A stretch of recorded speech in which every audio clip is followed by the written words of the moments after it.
Fall starts tonight at 9:08. You may or may not have missed 18 hours of fall. Fact check me. Fact check it. Well, I mean, you can't get those 18 hours back, bro. It's a critical announcement. Yeah, fact check it. And I mean, when you're an old you man, know it's you're 83 you know years it's always old. what day's today? 22nd. You know it's always the 21st or the 22nd, but every now and then it's the 23rd and 24th. And you know why that is? Huh? You know, when you're 83, you're going to want those 18 hours back. Just telling you. No, I don't. I'm not talking about change of time. I'm talking about fall. No, I don't know. The equinox. So what I'm trying to say is, oh, we're on. Hey, sorry, we're on. I'll fact check you here in a minute. Well, I just, I don't know how that whole thing works. I think it has something to do with I'm trying to learn you something here, bro. I think it has something to do with I'm trying to learn you something, and you think you're the knowledgeable person on everything in the world. I'm just trying to learn. It's called the equinox. Well, I'm just saying. I think And the fall Mayans- starts tonight at 9:08. I think the Mayans have something to do So it's actually it's not even going to be a full day of fall today. Tomorrow will be the first full day of fall. But the reason it's not on the 23rd and the 24th is, you know what the reason is? Leap year. And that happens every so often. And the next, you know when the next one is? 4 years. 2096. Yeah, I'm just loaded with information. It's just dazzling what I know. Hey, welcome to another edition Tackle Shop Live.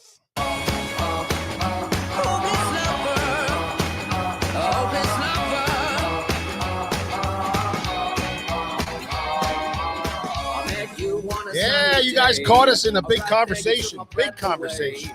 Young and pretty, was it just a dream? Was learning on George. The next day you called me. I was leveling them up. You told me I'm your little buttercup. You came over and you What's fell up, into Jamie my Johnson? How are you doing, buddy?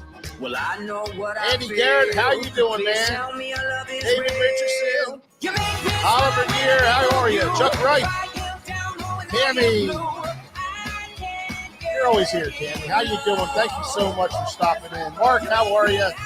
Johnny Cop. Yeah, baby. Man, we got a great show for you tonight.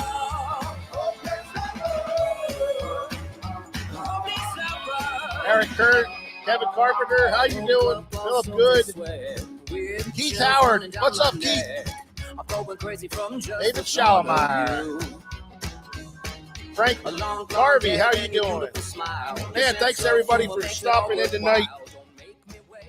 Man, we have a great show for you tonight. It is fall. You heard me say it.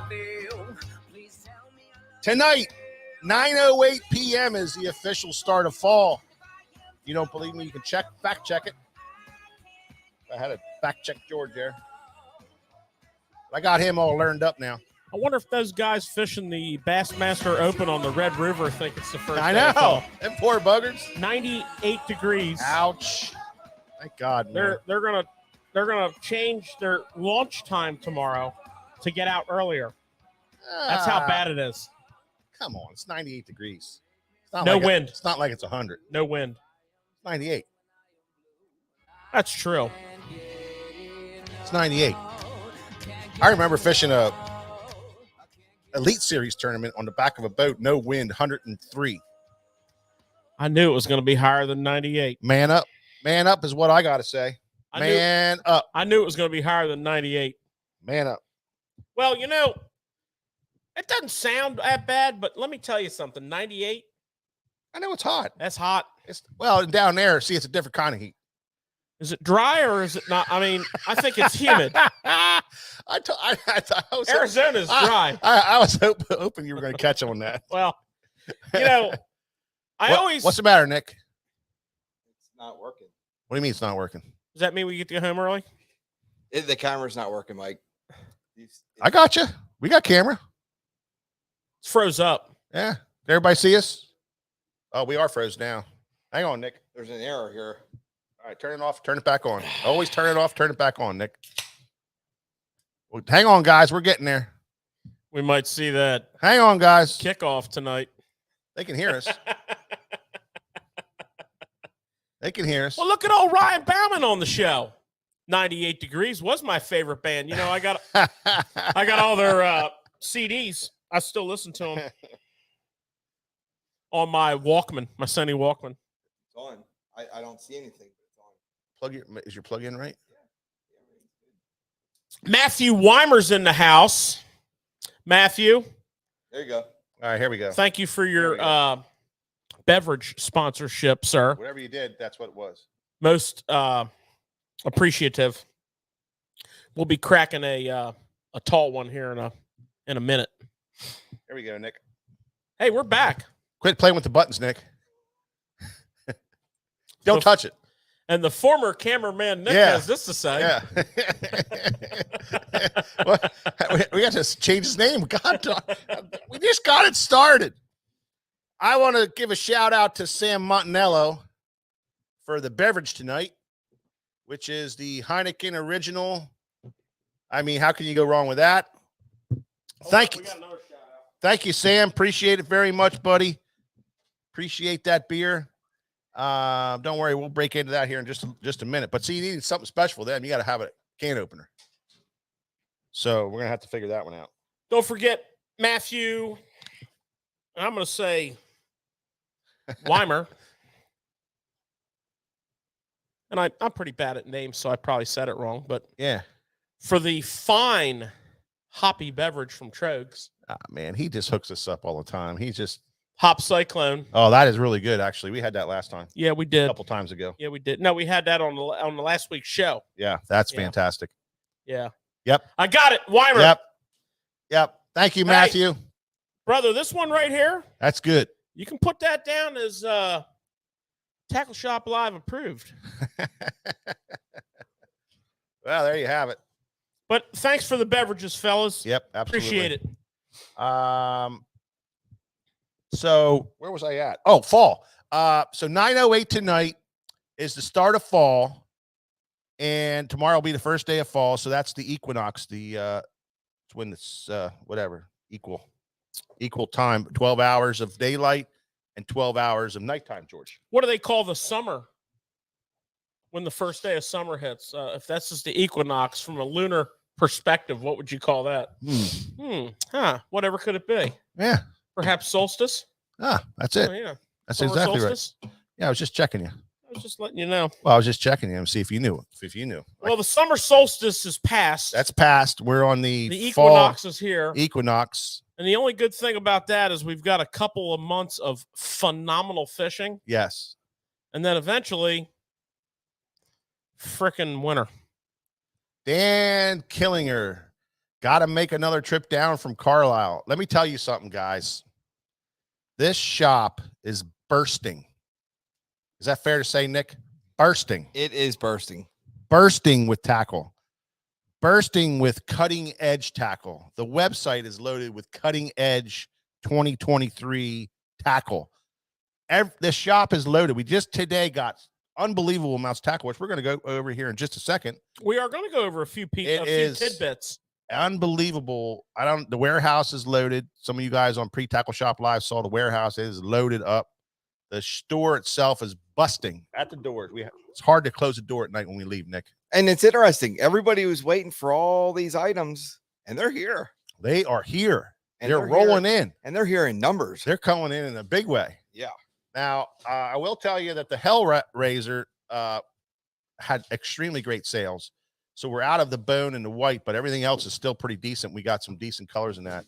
And I talked to a guy today who caught that, was, as far as I know, caught the first fish in all of Pennsylvania, at least on the Hellraiser. Seems like a steep claim. Sunday last week. It's past Sunday. So if anybody can beat that. I do have a claim with the Hellraiser, though. If you throw it, you will not want to put it down. No, you won't. Because it looks awesome in the water. So get out there and cast it around, because this is that time of year. Oh, yeah. Oh, yeah, Or for would sure. you say on the water? On the water. Sale time, right? Well, I mean, we just got the stuff, so we don't even know how long we're gonna have it. If we can get some more, but George's done a tremendous job loading this shop up. So we have the cutting edge tackle coming in. All our standard tackle items are busting at the seams. We're going to be ready for this fall. We're going to be ready for you guys all winter long. So don't worry about it. We got your back. What else do we have here? Fall, Sam Montanello. That's an extensive list of notes you have made there. Well, the reason why I brought up Sam Montanello, he belongs to the Chester County Bassmasters, and they have always helped us out with our Summer Slam tournament this year, and they signed up again and to help us for next year, which was pretty cool.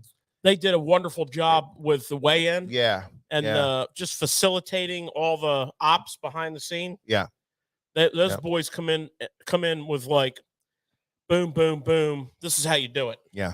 And it's professionally done. Very good group of guys. We're very, very happy to be sponsoring them now. Yeah. Pretty much since their existence. Yeah, ever since they started their tournament circuit down on the bay, we've been sponsoring it, and they're having another one this weekend, Nick. If you want to fish one this weekend, I'm always ready to go fishing. Yeah, there's one this weekend down on the bay. I think it's an open style tournament. You can register right at the ramp.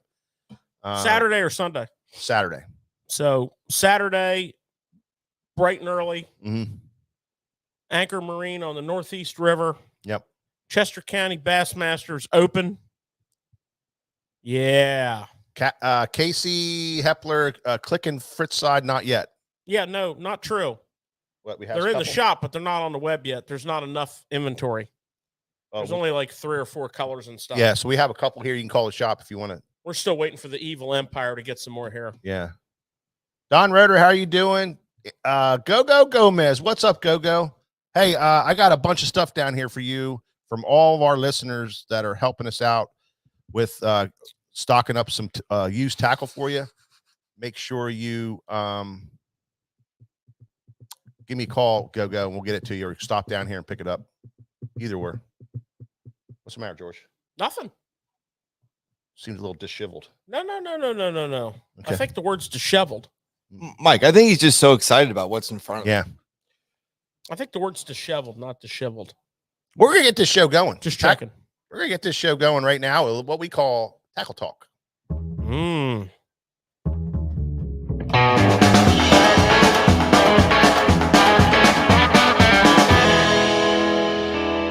Our favorite part of the show is Tackle Talk because we love tackle. We are tackle junkies. We are such tackle junkies that we had to start a tackle store. We are tackle junkies. And it's like Christmas in here, Nick. Every day when the doors open up and this new stuff comes through the doors, you guys don't realize it's like Christmas for us. We just like little kids back here opening up presents, and we love it, and checking out this new stuff and flicking it around and looking at the colors and talking about it. So we're lucky to be able to do that. And today is no different. We got a bunch of cool stuff in the last couple days. And what are we talking about today, George? Well, we're going to hit some of our favorite topics, and we're going to hit on some stuff that we've gotten a lot of preliminary feedback on. We have got a couple of baits in from Shimano. Shimano is making some big inroads into the freshwater lure market. Yeah. You know, they've long held, you know, real performance baits in the saltwater market, you know, from bottom fish to top waters, popping for tuna. I mean, they've mastered that stuff. They've done it all. Fishing for redfish, what have you. So now they're bringing over a bunch of their Japan product for the bass market, and they're making some stuff specifically for the U.S. bass market. Yeah. You know, and you know, we've had a couple samples down here that have gotten a lot of press. Yeah. You know, and a lot of people picking them up, asking about them, wondering what's going on. So I'd like to start off with the Swaggy spinnerbait. Yeah. Now, some people call it Swaggy. Yeah. Which is the correct term, but I like to call it Swaggy. I called it Swaggy today when I did my review of it. It's actually Swaggy, but I like to call it Swaggy because it's got some swagger. What's the Swaggy something? Oh, Swaggy Strong. Strong, yeah.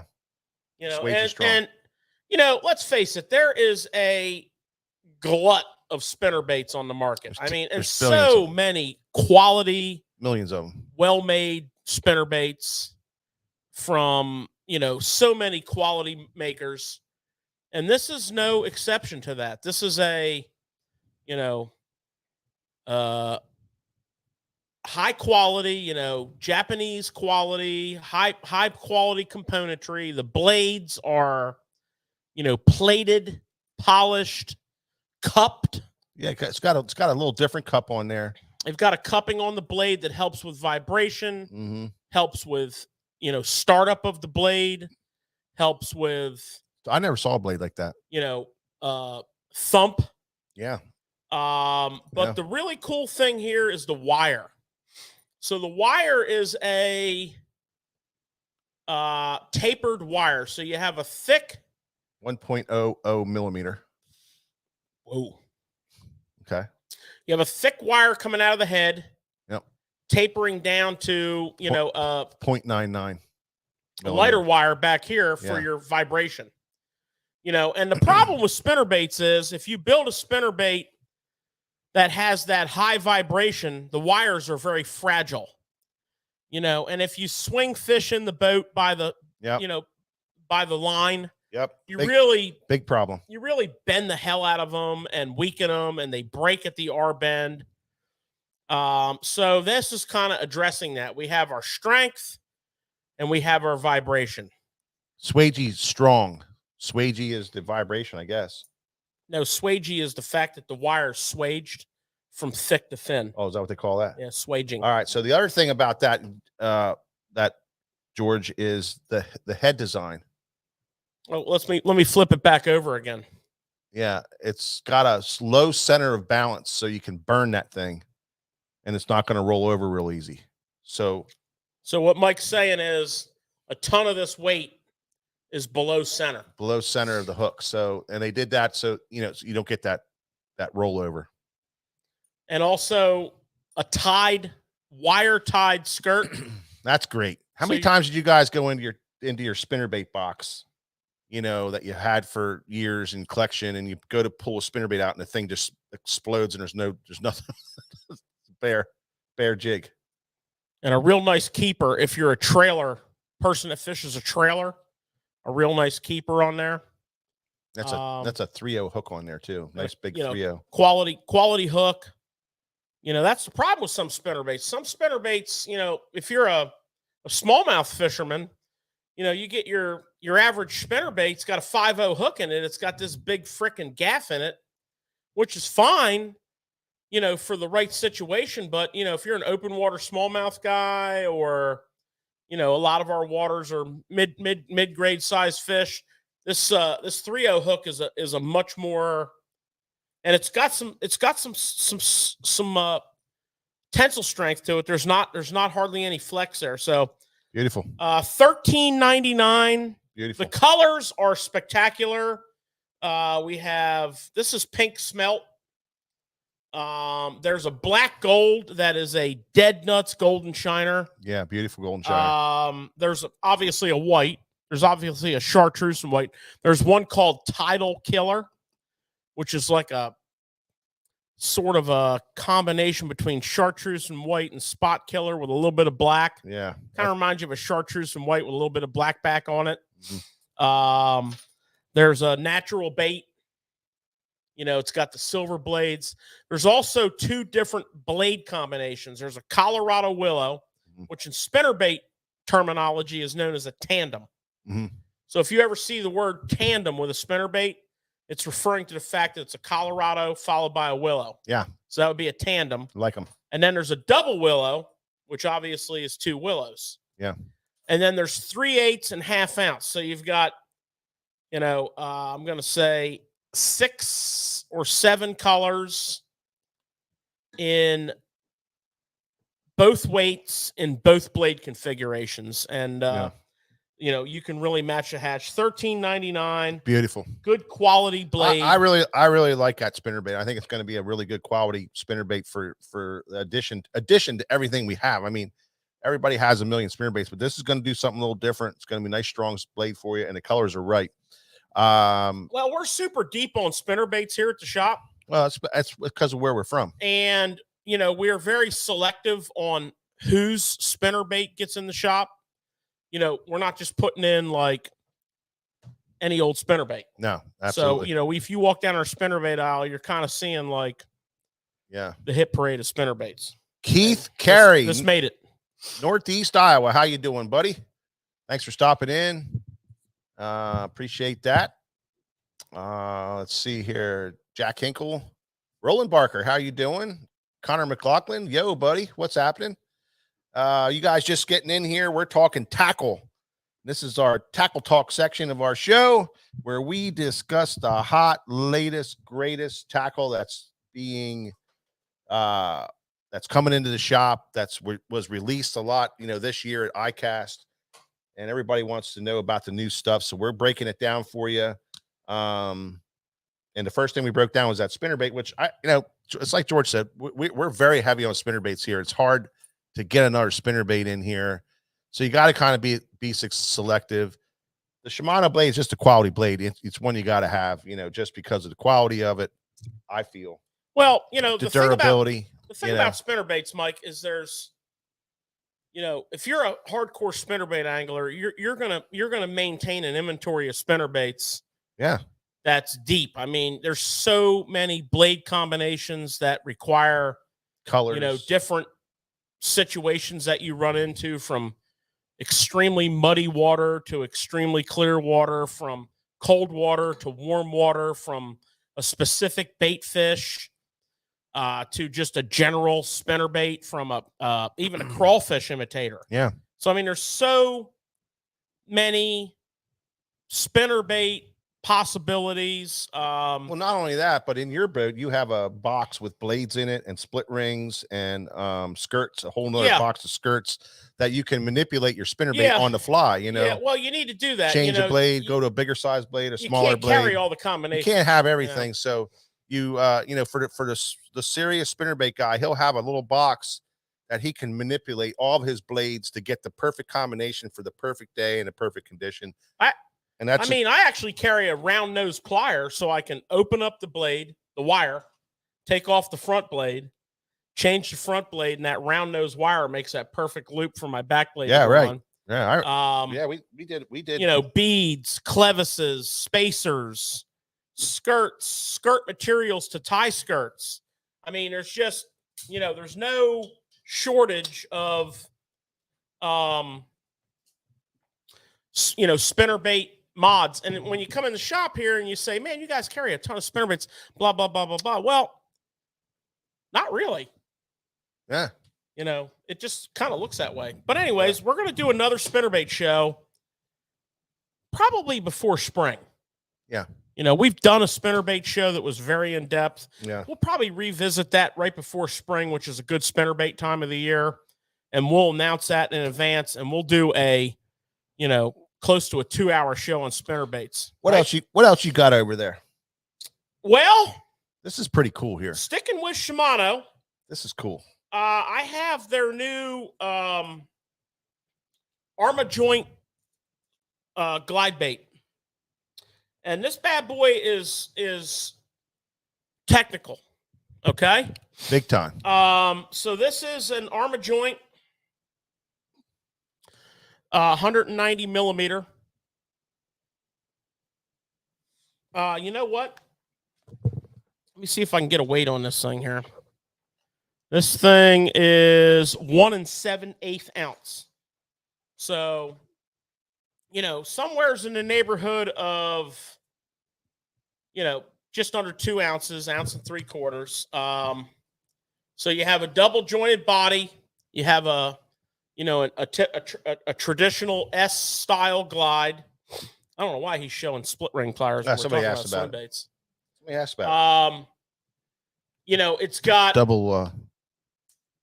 What do you call that? A very interesting keeper up here to hold the hook in place, where you can actually snap the eye of the hook down in to hold it in place while you cast if you're skipping, and then it'll pop out on a strike. It's got a magnetic positioning to kind of keep the bait in alignment, and when you cast, that magnet releases and it flies through the air like this for super long cast, no tumbling, no wobbling, no spinning. Accuracy. It's got flash boost technology. So you've got the little mirror plate mounted on the spring in there. It's got the scale boost technology, scale pattern on the inside of the finish that reflects off that flash boost. I mean, this thing has got it all. So if you're a swim bait guy, Yeah. and you're looking for another glide bait, another S-style bait, with some tech to it, check out the Shimano Arma joint. So George and I had a chance to throw it in the pond at iCast. Nick was there. It wakes very good, easy to wake. It swims really well. If you jerk it, you get a good glide out of it. You can burn it. You can slow roll it. There's a lot of stuff you can do with this thing. And, we thought, well, and, we were serious about this. We critique these things just like like you guys do. We do it for purchasing for our store. You guys do for purchasing for your tackle box. It's not like, we just buy everything that's out there, because we would have like a store that's the size of like Empire State Building. But the technology in this and the way that we fished it and how you could do so much with it. And they answered some questions with the problem with a swim bait is accuracy. When you throw it, they're so big, they glide in the wind. So you get a really crazy type of cast. This one answered that question in the way that Shimano wanted to do it. So there's a lot of technology in it. It fishes. It'll be a bait that you can fish a number of different ways.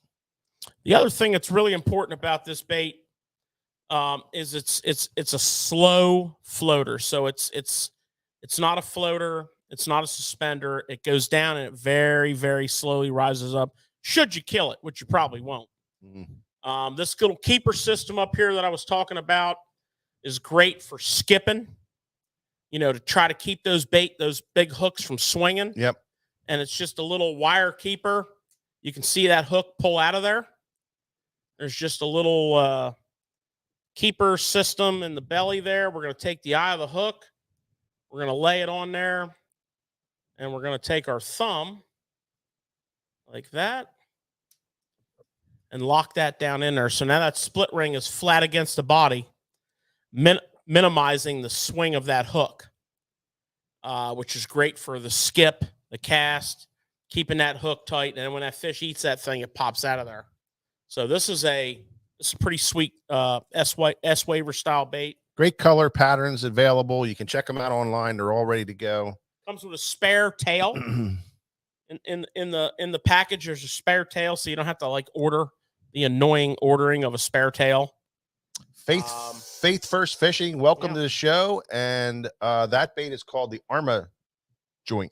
Arma Joint 190 SF from Shimano.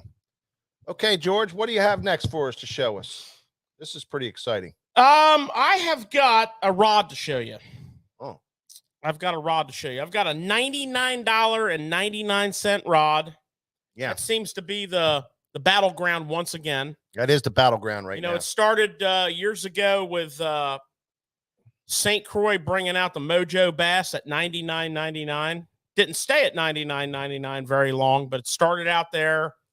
Shots were fired over the bow of, the big rod companies, and they answered with, their competitive versions of them, some of which have gone on to become staple rods, like the Shimano SLX series, which we featured a few weeks ago. It was just relaunched. Well, Daiwa, it's a little confusing because just about everything they make is called Tatula. So you really it drives us crazy. You really have to pay attention because there's Tatula Elites. There's Tatula with cork on them. Yep. There's all kinds of Tatula. This is the Tatula XT. Yep. $99.99, and I'm here to tell you as somebody who knows rods pretty good, this is pretty sweet. I mean, this is pretty sweet. This is now they have their own terminology. You know, a lot of these companies name their own graphites. You know, St. Croix has SC1, SC2, SC3, SC4. You know, some companies do the ton, the 26, the 30, the 30. You know, Daiwa's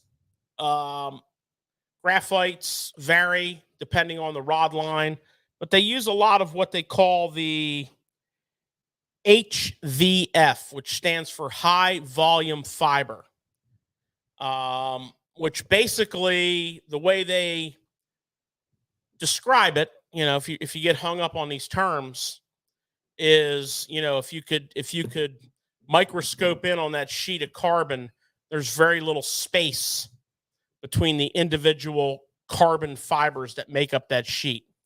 Now, whatever type of carbon that is, you know, to us, it really doesn't matter. Yeah, if it builds a strong, light, sensitive rod, yeah, exactly. You know, one company's going to call it one thing, another company's going to call it another. But this style of carbon is interesting, and we've seen it, you know, in the past with other brands where they're trying to eliminate that space that resin can occupy. Cut down on weight. Cuts down on weight, maximizes strength. Sensitivity. They also use terms like, and I got to write them down. I'll be honest with you. I can't remember this stuff. And I don't really use these terms when you talk to me in the store, but X45 bias and braiding X. So, you know, it's basically what they're attempting to tell you is, and what they mean by all this is, you know, when you cast a rod and when you load a rod, especially with guides on it, and especially a casting rod, that rod wants to spiral. As it bows over, it wants to twist. So it's real easy to understand that concept on a casting rod. Picture the guides on the top. You bow it up real hard, and it's kind of, the tip of it's kind of rotating. Okay, that's an exaggeration. It doesn't rotate a quarter of a turn, but it does rotate. That's a negative feature factor. So there's things that are done, you know, different brands do different things to minimize that. And it aids in strength and it aids in casting accuracy, believe it or not.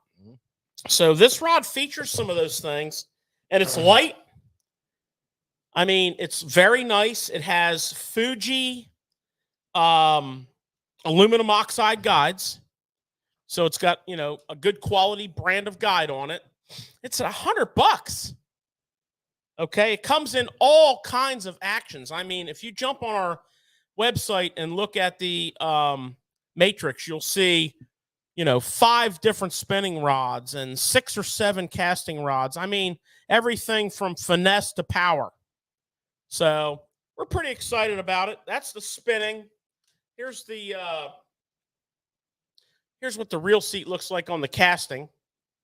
You know, you've obviously got the exposed reel seat. You've got the nice carbon detail on the lockdown. They're good looking rods too. So, you know, would you call it extra fast taper? That's got a great taper to it. I mean, it's. I mean, I don't know what the rod says on it, but that's pretty close to extra fast. So what's the rod say? So this one is the Tatula MLXS. There you go. Yeah. Extra fast spinning rod, 7-1 medium light. Now their medium lights are. That's accurate. Their medium lights are spot on for a medium light. So that'd be a drop shot rod?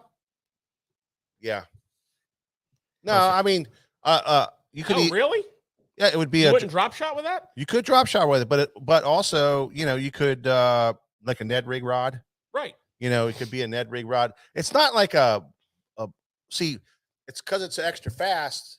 It's got the light tip, but it's got enough, you know, in that right in this section here for a bottom bouncing bait. Because a lot of medium lights, you know, you go to set the hook on some of this stuff and you just don't get the hook set. But this is going to be great for that. It's going to be great for Ned rigs and 2.5-inch tubes and you know, small little applications like that, and drop shotting. Seems to me like it would be a nice drop shot rod. And you know what, everybody, it's watching. I rate drop shots. Huh? Not everybody wants to buy just a drop shot rod. I didn't say that. I didn't say it was Yeah. just a drop No, shot rod. I said it seems like it would be a nice drop It's going to shot be a rod. great drop shot rod, but it also goes over a little bit into, but it doesn't have the ass down here for Well, for other things. You know, know. I don't drop shot with a drop shot rod. No, I know you don't. I don't drop shot with a medium light. No, I know that. I drop shot with a medium extra fast. Yeah, and you heard Greg DePalma talk about it all the time. A medium heavy. Yeah, He's like way out there. I mean, But I I'm like a little rod. all I'm saying is this is going to be good for like 2.5 inch down, but we can help you with all that stuff. I'm just saying that they have these rods. Their tapers are, to me, are spot on correct. The powers are pretty spot on correct. That taper's nice. It's a great taper, and I flipped around some of the other ones. And with a $99 rod, a lot of times you don't know what you're going to get. These are specific tapers, and they're pretty close. Full disclosure, we have not fished these rods. We will. Oh yeah, we will fish them. We literally just got them in. To be honest with you, they came in like 4 or 5 days ago. We just literally just got them unpacked and processed today. They're on a rack right now. So we will be exploring the possibilities. I know when I walked in this afternoon, I seen those rods. I was excited because I remember at ICAST, it was that first day, and you go, Nick, pick up this rod, check it out. That thing is impressive. Yeah, and then when we told you what price it was, you were like, "What the hell?" Yeah, I didn't believe it. Yeah, no, it's got. I got some fancy. Connor McLaughlin. Shame on you. Connor says he doesn't drop shot at all. Well, there's room for improvement. Get on it, Connor. We have many shows. You can go back over our social media. For everybody checking in here, first of all, thank you everybody for tuning in to Tackle Shop Live. We really appreciate it. Looks like we got a lot of new listeners and viewers on tonight, and we really appreciate that. It makes us feel really good. It makes us feel like this is something that you guys enjoy. We enjoy doing it. We're gonna have to start handing out tickets. Yeah, only so many people allowed on at a time because we're gonna run a room. But you guys are great. But if you go back through our archives on YouTube, you can kind of find these episodes. I try to list them out to what the topic is going to be, but so you can kind of go through there and see. Oh, there's a drop shot show. You can go back and watch it, or you can go to any of your podcasting sites that you like to listen to, and you can download a version of our podcast. That's on all the major podcasting places, or you can go to Buzzsprout, which is where we post them, and you can listen to these episodes over and over and over and pick up the small details that we like to shovel out. Susquehanna Fish and Tackle and sfttackle.com has always been about education. It's always been about passing along the education that George and I have learned over our 33 years of being in business. Not only that, but all the years we spent tournament angling at very high levels.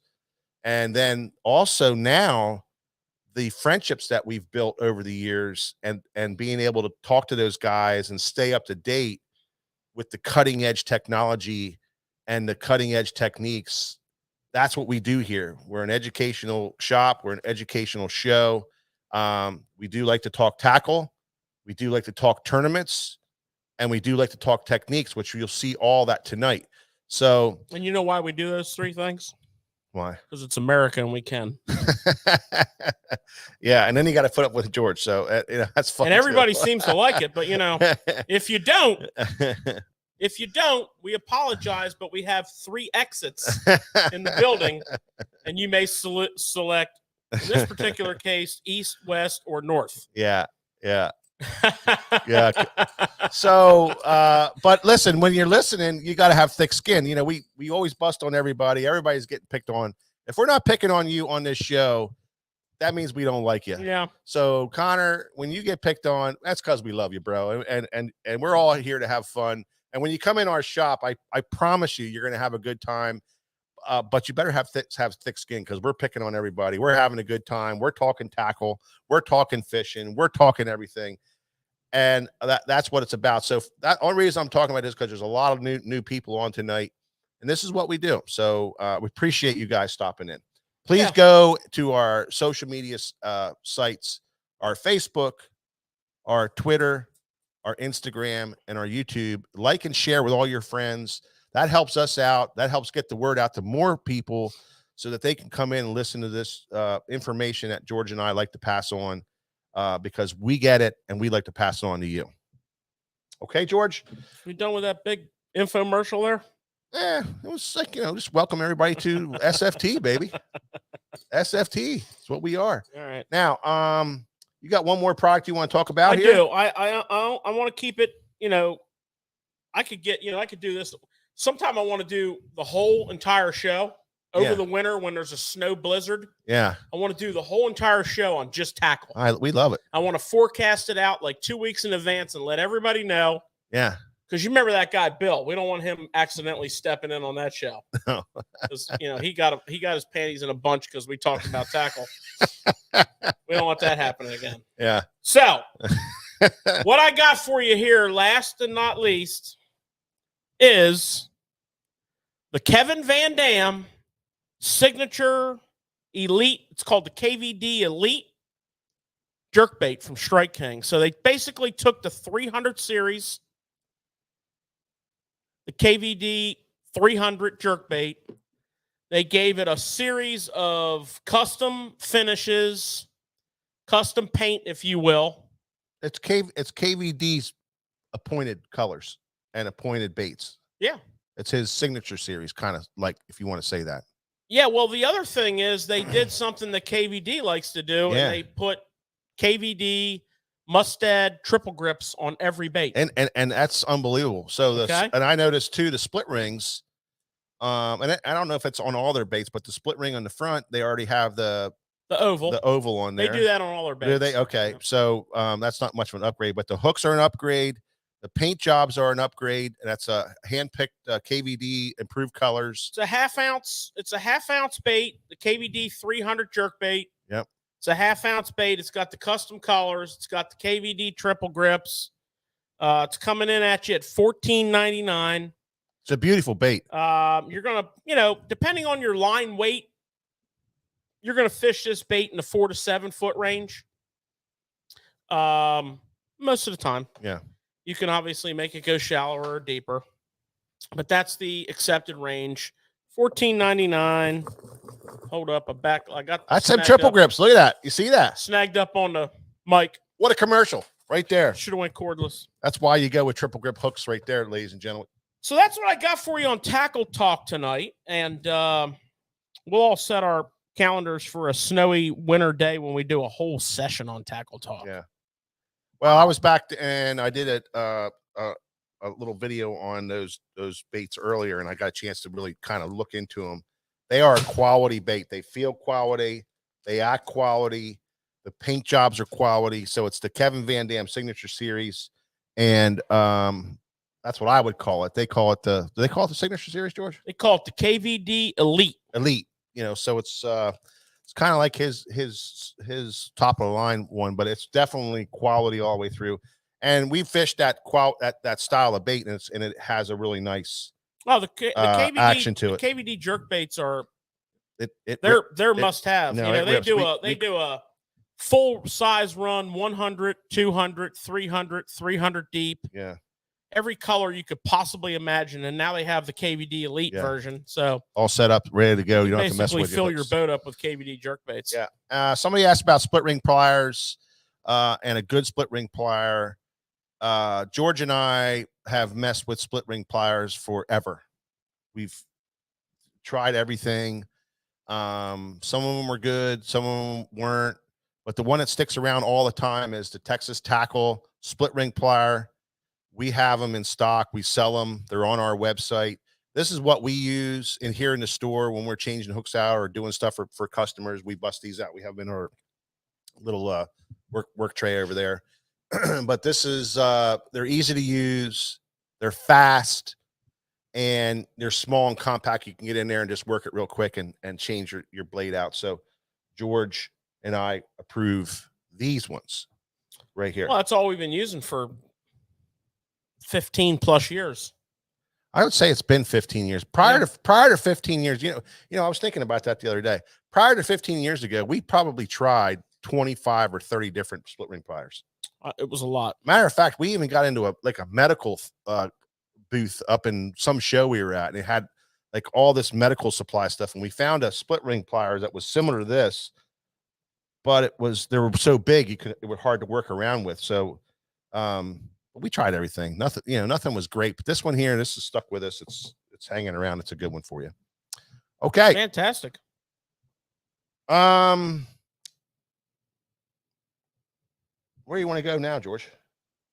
Well, I think we should talk about our topic tonight, which is well, that's where I want to go. It's A-rig season. I'm telling you right now, it's A-rig season, and this is part of our show where we really like to talk about a technique, and this is we're going to get into right now. This is umbrella rig fishing.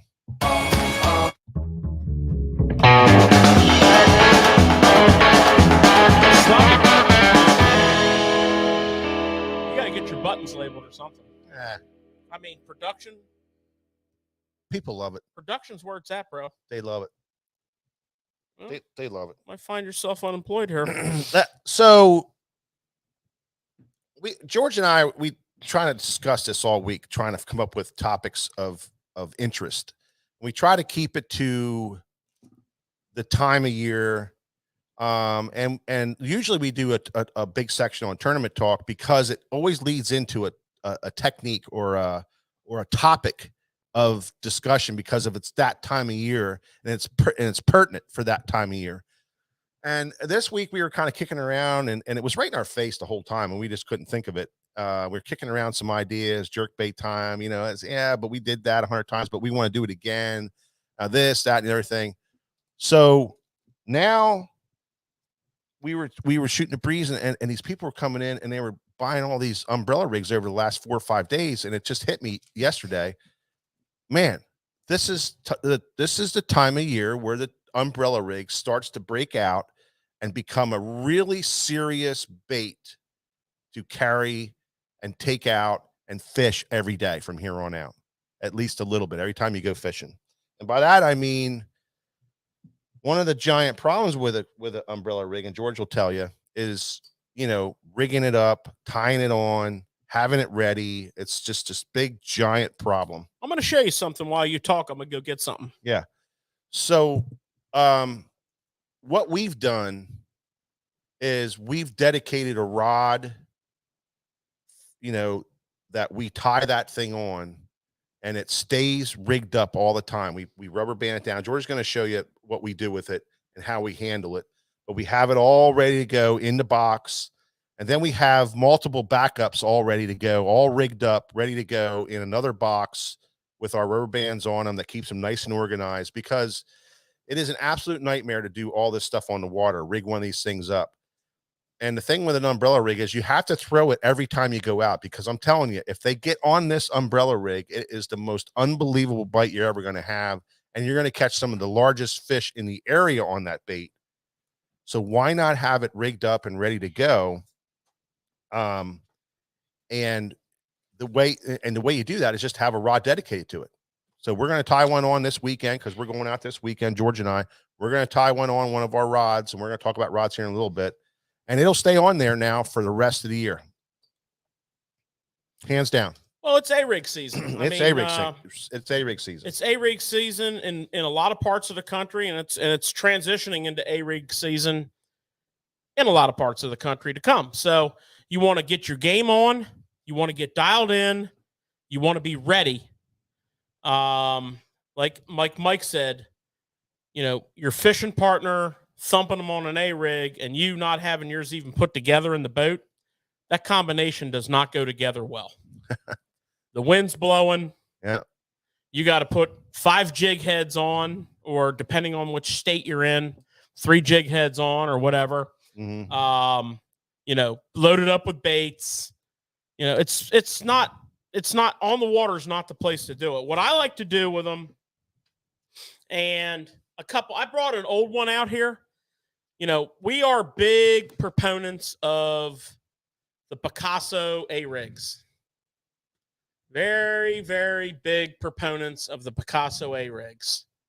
So we have standard, you know, with blades. They call them the bait ball. You know, the original. So that's your largest. That's kind of your largest original size. So that has the longest arms on it, and the biggest head on it. They do a junior, which is a little bit smaller. They do a little finesse. I think I have a junior there. Yeah, not with blades. Yeah, but they do a junior, with and without blades, so you can see it's a little bit smaller. But we're big proponents of their A rigs. They use a brown wire, which is, you know, you can take this thing out of the pack and it just pops open. You know, here's an original with the blades. Show you what I mean here. Brand spanking new. This is the junior. This one here on the left is the junior, and this is the regular. And I'd say there's probably almost an inch difference in length of the wire, which is important. So you just want to know that there's those two, and then there's those two with blades on them. Because it's confusing as hell when you're trying to order these things.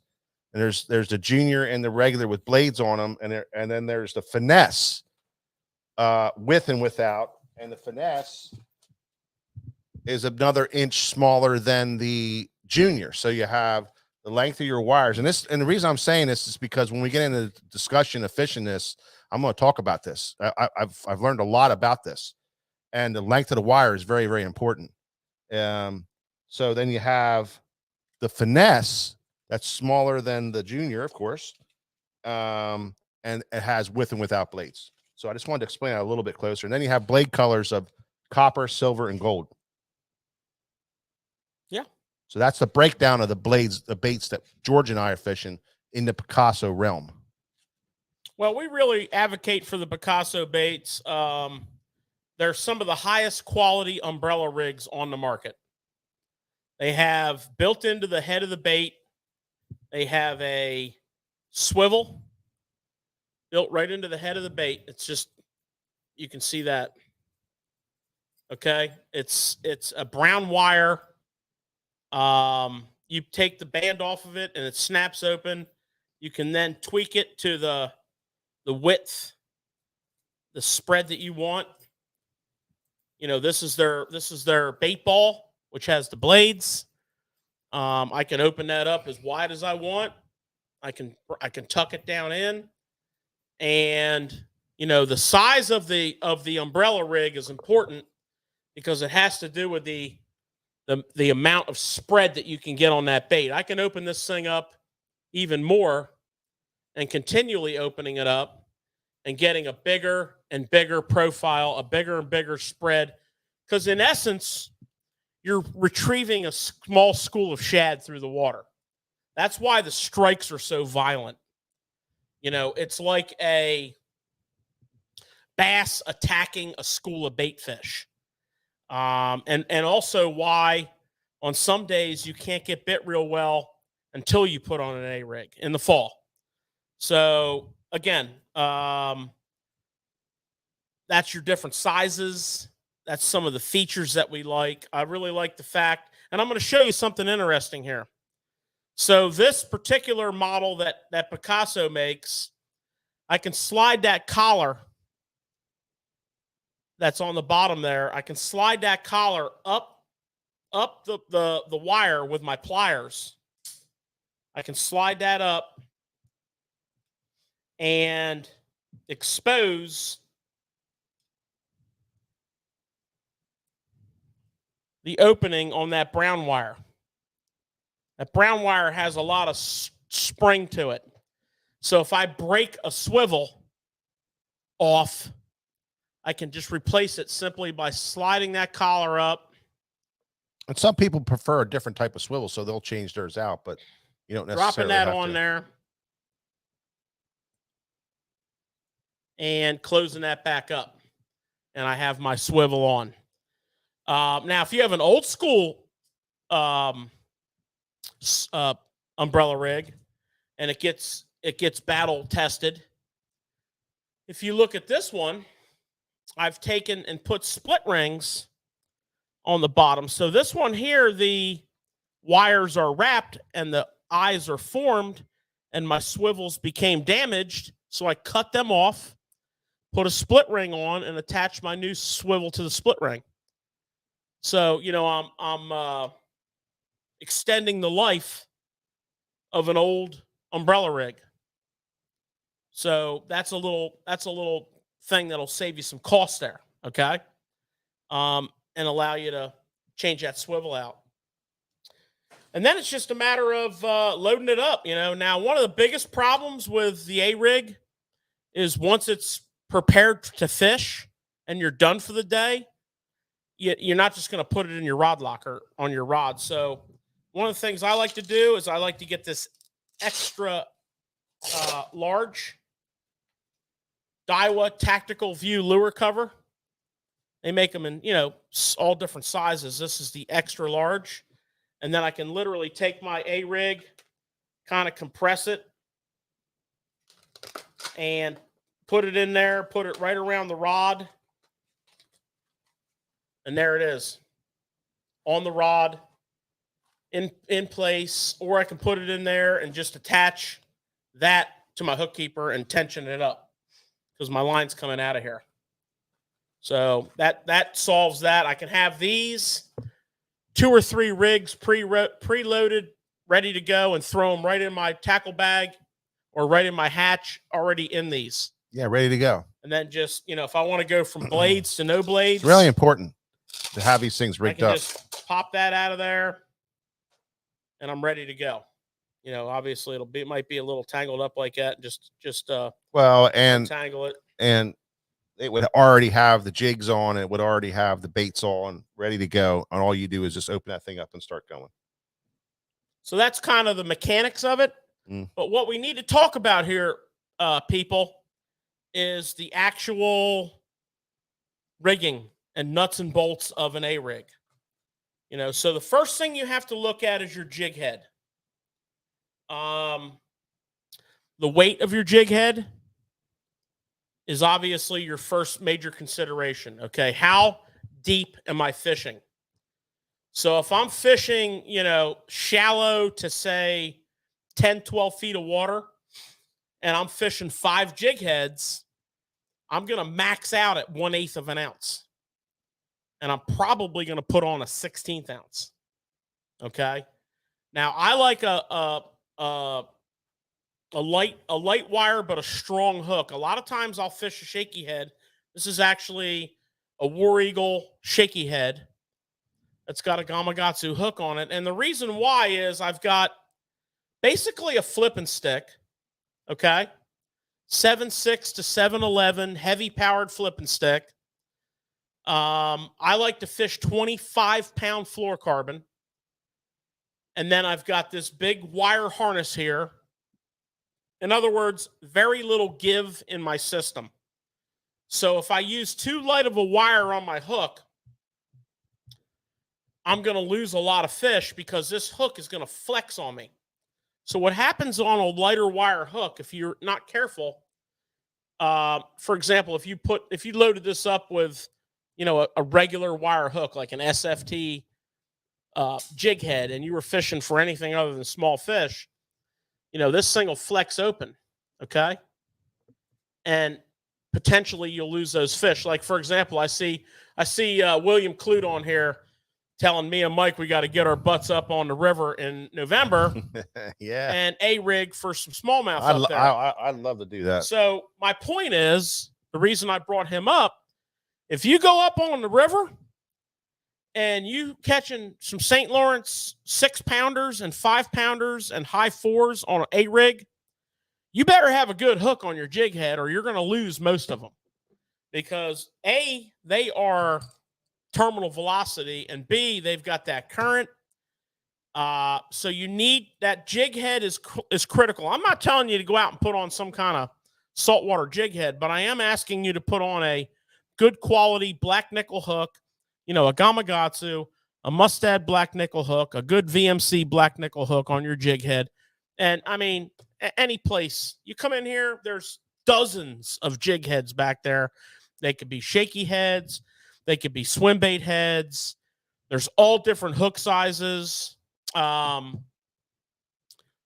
that's really important. I usually fish a shaky head. I'm kind of hung up on this War Eagle shaky head. If for no other reason than I just like it.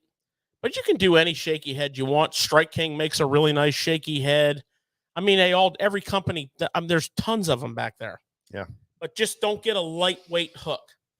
Now, you get a little deeper than 10, 12 foot, you start getting down. Maybe the reservoir you fish or the lake you fish, maybe those fish are deeper. Maybe you're up on the river with William Clute and he's out on the channel and he's fishing, a shoal that tops out in 30 foot of water and you want to get down there. You're going to have to step the weight of that jig head up, okay? You're going to want to go up, quarters, perhaps a 3/8 on the center to get some more weight. So when you want to get deeper than 15 foot, you need to have, if you're fit, let's say 15 and 20 foot, you're going to need to put some 3/8 ounce jig heads on there, or at least some quarters and 1 3/8. So, keep in mind your weighting of your rig for your depths. Okay. So somebody was asked on there about how deep of water would you fish these umbrella rigs? When they first came out, we tried it in all types of different depths, and George and I fished it in the Susquehanna River. We went to shallow ledges, meaning 4 foot, 5 foot. Tried to fish flats in 5-6 feet of water with it. Even with dummies and 1/8 ounce, it was really hard to keep it from hanging up. So there is kind of like a shallow version that doesn't work. It's not really a shallow thing as much as it is a little deeper water. But literally 10 feet of water, 8-10 feet of water starts to become very, very viable with these things. Now, if you were fishing a lake and you had flats that were 5-6 foot of water, all gravel, and you were just covering water, it's, you may be able to get away with it and just burn a little quicker. We tried burning it in shallow water, but with any kind of structure, you were just hanging up all the time. We were having a lot of problems with that. Somebody asked what the price of these baits were, and the rig alone in the finesse sizes without blades are like $12.99, somewhere around there, $12.69, I think they are. But as you get into the blades and some of the bigger baits, you're looking at $21, $22. That's just the rig itself. So then you got 5 baits on there and you have 5 jigs on there, and all of a sudden your bait's getting pretty expensive. So you want to, try to compensate for that as much as possible. So there's places where you just can't throw an Alabama rig, and you have to think about that, because you're fishing 25-pound test line, you can pull a lot of them free, but there's times you can't. Well, you're going to lose it. So if you want to fish extremely shallow, you can actually rig it up weightless. Well, we did that. I even said you and I were. But unless you're fishing super shallow, that's not necessary. You and I was telling, we fished a river and we tried everything to try to fish it in 2, 3 foot, 4 foot of water. It just was very difficult. Shallow water with this thing is very, very difficult. And because even with just the baits and just one hook, or whatever, it's very difficult. So, but once you get to 8 feet, things become a lot easier. You have a little bit more range area you can mess with, and a 16th ounce jig head, or like even a couple that doesn't have weight on it, you can get through that pretty good. Yeah. I know from my own experiences, if I'm in 8 or 10 foot of water, I'm loading mine up with 1/8 ounce heads. Yeah, absolutely. Mine's getting loaded with 1/8 ounce heads. We pre-make a lot of ours with 1/8 ounce. That was a 16th ounce head on there. This was one I had rigged up to fish, shallower than 8 foot of water, down to 8 foot of water. But you know what? It's not a cut and dried science, but it's guidelines. So what we said about 0 to 10 to 12 foot of water with the 1/8 ounce heads, 15 to 20 foot of water with 1/4 ounce heads and 1 3/8 ounce heads. And if you got to go deeper than that, then you better get a big rod because you're going to be putting 1/2 ounce heads on.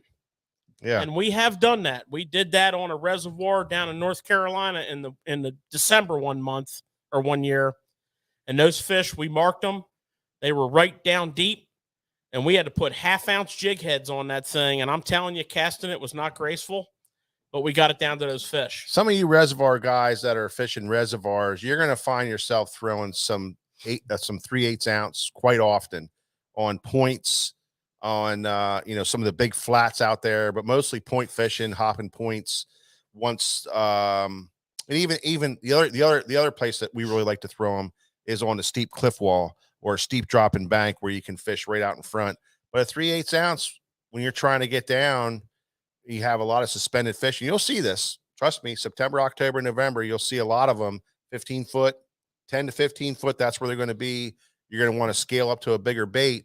It's going to take a 3/8 ounce to get down that 15. It just does. Well, below 15. Below 15, you're going to want to have like 4 1/4 ounce heads on and 1 3/8 ounce head. Above 15, you can do all eighths. Then, I you want to go deeper? Beg to differ. That's how I fish it.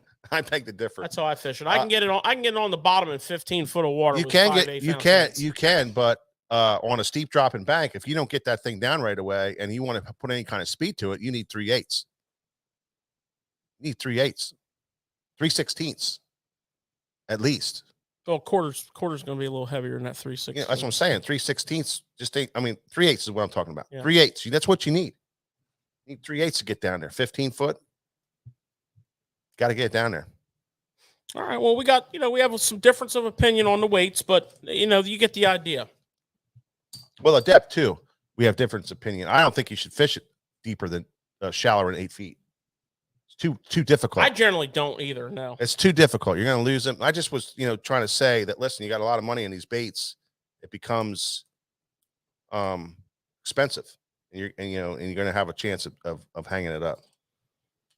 So, question for you guys. So, if a guy walked in right now into the shop and wanted to fish the river with an Alabama rig, which one would you recommend? The ones we just showed you. But yeah, I mean, is there Picasso. one in particular? Like, well, so yeah, no, there is. There kind of is. So and we should get into the wire size, George, and that kind of, and the blades. Why blades? Why not blades? Why juniors? Why not juniors? And this is a very interesting point because George said it earlier. The whole idea of this is a bait ball. It's about mimicking a school of bait fish. That's why it's so deadly. One of the things that I found out about this is does the expansion, the spread of your bait many times is critical. How big is that spread of that bait? There's times where they want a real tight, small pocket of bait ball. The ball has to be real tight. So people will push the baits down, the wires down, and keep them a little more tight in the spread, if you want to call it that. So with the junior, you can only get so big a spread. There's other times where, when you throw that big wire, you can spread it out and you can get a real wide bait ball. And I've noticed that as being a very critical point of fishing the Alabama rig. I like a big spread. The same goes true to blades or non-blades. There's many times I've been out fishing where the blades was just too much going on. I kind of referred it to fishing back to a spinner bait, a double willow spinner bait to a single, or not that, but a Colorado, Indiana combination where you're slow rolling it and you don't want as much vibration and all that kind of stuff. So what we do is we can fish the blades or we can fish the non-blade version, which is that one over there. George has it. To calm it down a little bit. Yeah, you have 5 baits on there. Don't forget it. You got 5 baits. You got the 5 baits of the flash. If you add the blades in, now you have all this going on. And there's days where that's very, very important. George and I fish an area where we can, where There's days where it's so critical to have the blades, and there's days where you don't want the blades. So you'll see that a lot in your fishing. And another reason to have them pre-rigged in your boat and ready to go in that envelope or wallet, you want to call it, is to be able to try the bladed version and a non-bladed version. And trust me, if you don't have the non-bladed version and you're getting your butt whooped on a non-bladed version, you're going to be, I mean, it's just the way it happens. It happens all the time. And Get out the side cutters. And if you don't have the bladed version and your boy is just whacking you on the blade, it happens. It happened to George. It happened to me. Now we have both because it's so critical. Then you can start dialing in, to the sizes, then the sizes become critical. The finesse. And this is just as like, it's like a crankbait guy. And it's like a crankbait guy that's out crankbait fishing. That's a really crankbait guy. That's what he does.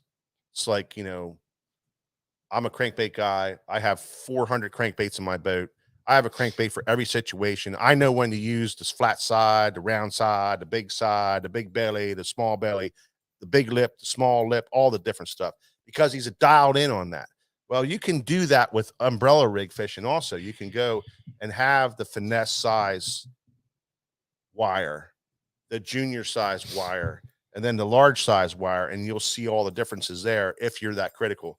But you don't necessarily have to do that. You can do it with just a bladed version and a non-bladed version in whatever size you want to go with. I like that. So I would like to add, I don't even own a finesse size umbrella rig.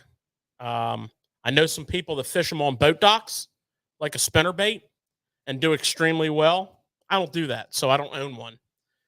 I think most of the time, now there are exceptions to every rule, and I've experienced them, but most of the time, whether you have the standard Picasso or the junior Picasso, it probably doesn't matter.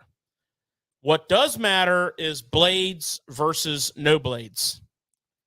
Most of the time, that matters, as opposed to the size. Now, again, there are some times when you will dial that bite in. Mike and I learned all about that bigger spread in real life on our own, fishing and like catching fish and not catching fish. And then reverting back, no, that can't be it. And then going back and catching fish. So yeah, it's like anything in fishing. There's times when you're going to get that dialed in, but when it comes to A-rig fishing, my advice and Mike's advice and cameraman's next advice to you is going to be, have yourself a setup with and without a blade. Don't worry off the get-go. Don't worry about the junior versus the full size. Don't get all trapped up in the multi-bladed arms. Just get a one blade per arm, and you're going to be cool. Okay? Don't get all bogged down on the weights of the jig heads. If you're fishing shallow, don't go over 1/8 of an ounce. If you're fishing deep, go between 1/4 and 3/8, and then get yourself dialed in. That is important. That is important. I totally agree with Mike on blades versus the no blades. I totally agree with the size of that spread, but not always being like, if they're eating an A-rig, most of the time they're eating an A-rig, and it's violent. Well, my point is most of the time. My point is that some people really get into something, and they get into every aspect of it. So of course, stupid, because silver blades, why would they make it in silver blades, gold blades, copper blades? Because that's how technical you can get with this stuff.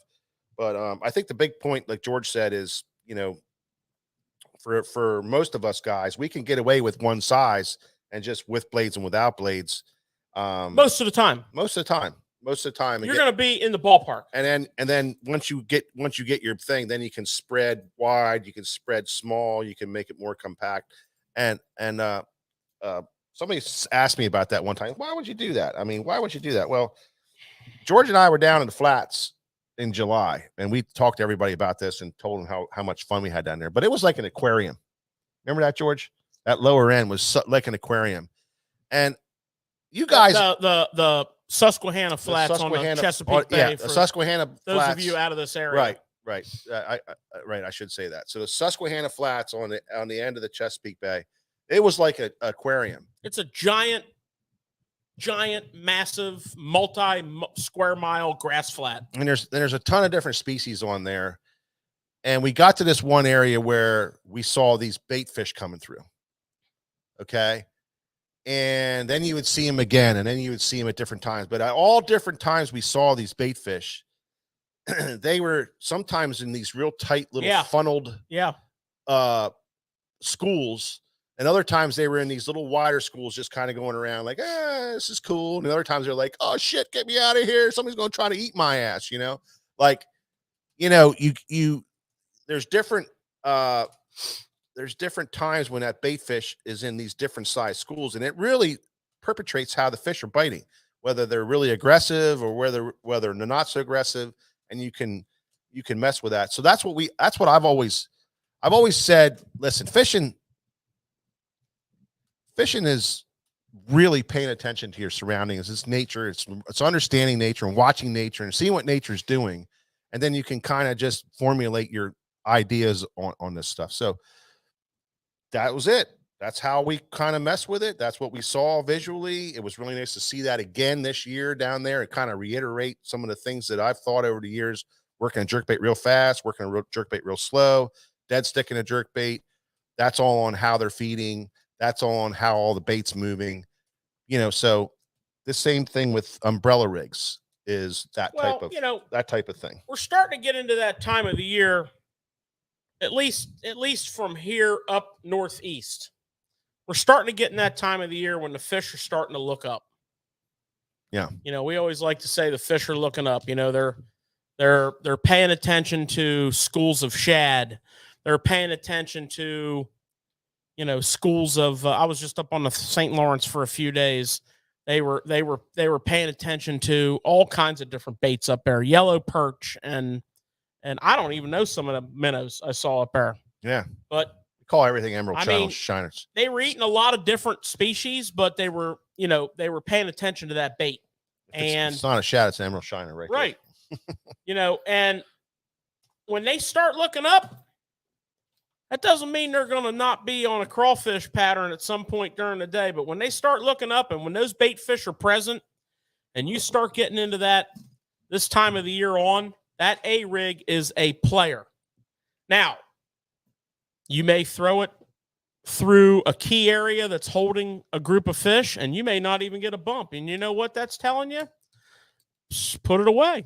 Yeah, absolutely. It's not your day, but when it is, it's amazing. It's an amazing way to. It's magical, Nick. It's an amazing way to cover water and pluck off aggressive fish. Now you're going to rework those areas with other techniques. Sure. But it's a great way to kind of cycle through an area, kind of maybe you're checking it out. Maybe you're looking for, different contours on the bottom, different pieces of cover, and you're just kind of fan casting. Yeah, and not only that, it will catch the largest fish in the area. It's not one of them baits that, it doesn't discriminate. It does catch out all the size, but it really targets those really big fish. They will eat that thing. They absolutely will. So you'll catch really a fish of a lifetime on it, when throwing it. Interestingly, I've been on a bite. I was on a bite one time where I was catching fish on a small swim bait on a jig head, and it just didn't happen. They just turned off. They were not biting anymore. I tried and tried and tried. And, before I gave up on that spot, it was a fall tournament. Before I gave up on that spot, I picked up an A-rig. And, I'm not going to bore you with the details. It was lights out. I mean, I had a triple. It was lights out. So, that's cool. Be mindful of the A-rig. I mean, that's a cool thing, swinging 3 fish in the boat at one time. There was no swinging. There was hooks stuck in my rain jacket. I didn't have a net. I had jig heads in places that were dangerous to my anatomy. and got all these. I got them all, and all three of them were keepers. So Doesn't get much better than that. what was so that was the highest number you ever caught on an A rig? That was, and my good friend Larry Newell, who now lives in Alaska, and I'm sure he's watching the show, put his life jacket on because the bite died. We were catching fish. We were working for him. I set a couple precedents that day. Okay, I'm going to bore you with a quick story, and I think you might get a laugh out of it. So I set a couple precedents that day. First of all, we were working very hard for our fish, and well, a man's got to eat. So I noticed a sign on the shoreline where I was at that had a number of a pizza shop indicating they would deliver to that dock. So while I was out there fishing, me and Larry was pretty hardcore focused, I called the pizza shop up and I ordered a couple pies up and some beverages, and some bitch, they delivered it right to that dock. And Larry's like, I said, Larry, we got to move. He goes, well, we're catching fish. I said, no, we're just going to make a quick move. We ran into the shore and the lady said, are you George? And I'm like, yeah. And she gave us our pizzas. And he's like, what in the hell? So that was kind of funny. But what happened was that was the day that I learned about, what this A-rig would do compared to when a swim bait bite died. And I mean, we couldn't catch them on a spinner bait. They were done eating a swim bait. We were on a pretty good school of fish. We couldn't catch them on a top water. It was, Didn't the guy who won a tournament won it on an A-rig? Yeah, I did. You didn't win that Yeah, I tournament. did. I thought it was Rob. I won it in the Flexman. last 5 minutes I of the thought day. Flexman won it. Nope. George, he forgets the ones you win. Yeah. So here's the deal. Larry puts his life jacket on. It's raining, it's misting, it's miserable. He puts his life jacket on. He straps up his bag. He's a rider in my boat. He sits down. And I'm like, okay. So I dug out in my rod locker. I got that A-rig out, and it was 3-1-1. 3 casts, 5 fish. And all I did was say, Larry, can you take them off the hook? And because we were live releasing them, can you measure and weigh them for me? Since you gave up. But anyways, that story, while kind of funny and ridiculous, proves that the fact of the A-rig. Now, the next question I have for you guys, how do you load this thing up?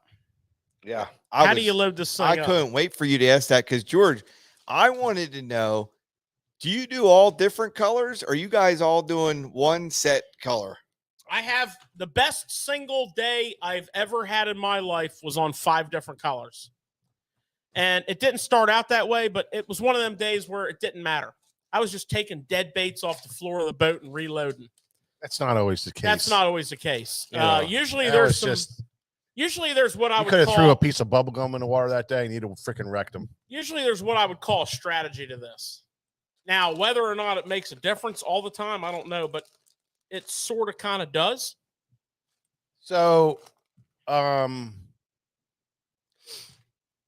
lot of it has to do with matching the hatch. Again, we talk about this all the time, matching the hatch and having baits that are kind of the size of the bait that you're fishing. So what we may talk about here in our area, and what really works well for us, down in a lake where there's blueback herring, for instance, all you're going to do is just go to a bigger size. That's so you match the hatch with size. So we're going to talk about some little bit smaller baits here for what we do.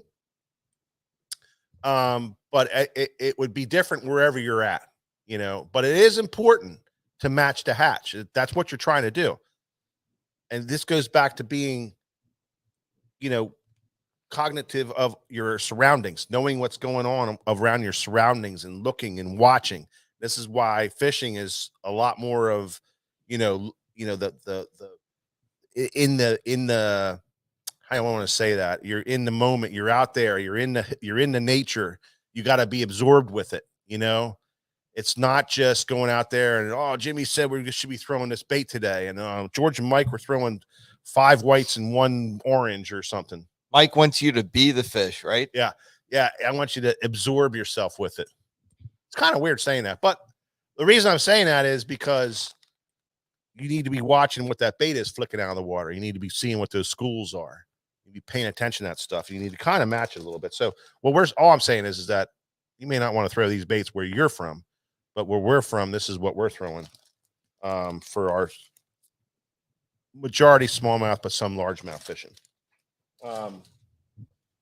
George and I fish Kitech Swing Impact 4-inch. Okay. Not only did we fish them on the umbrella rig and multiple, but we also fish it in single form. But these kind of represent the size of the bait fish that we kind of fish around most of the time in our area. So we will fish the 4-inch swing as one of our main ones. We also fish the 3.3 fats. A lot of those 3.3 fats in some different colors. And then we also fish the little dippers in the reaction innovations a lot of the time. Now, the latest part of the season when we're throwing these baits, you will see us go to a 3.8 and a skinny dipper, which is the full size 4.5-inch bait. So that's more towards the end of the season when the bait's at its fullest, towards the end of the umbrella rig season.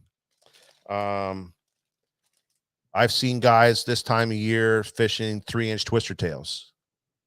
I've seen guys fishing a number of different things. So there's no really one right or wrong bait to throw on here. This is just what George and I are doing. Now, color is you're representing the bait fish around you, and you've got to kind of represent the water that's around you, whether it's a little darker color or if it's a clear water. You might find yourself throwing in the clear waters. You might find yourself throwing more of the sparkly. This is bluegill flash in the 4-inch, one of our favorite colors. And the other one is silver flash. This is clear water only baits that we throw.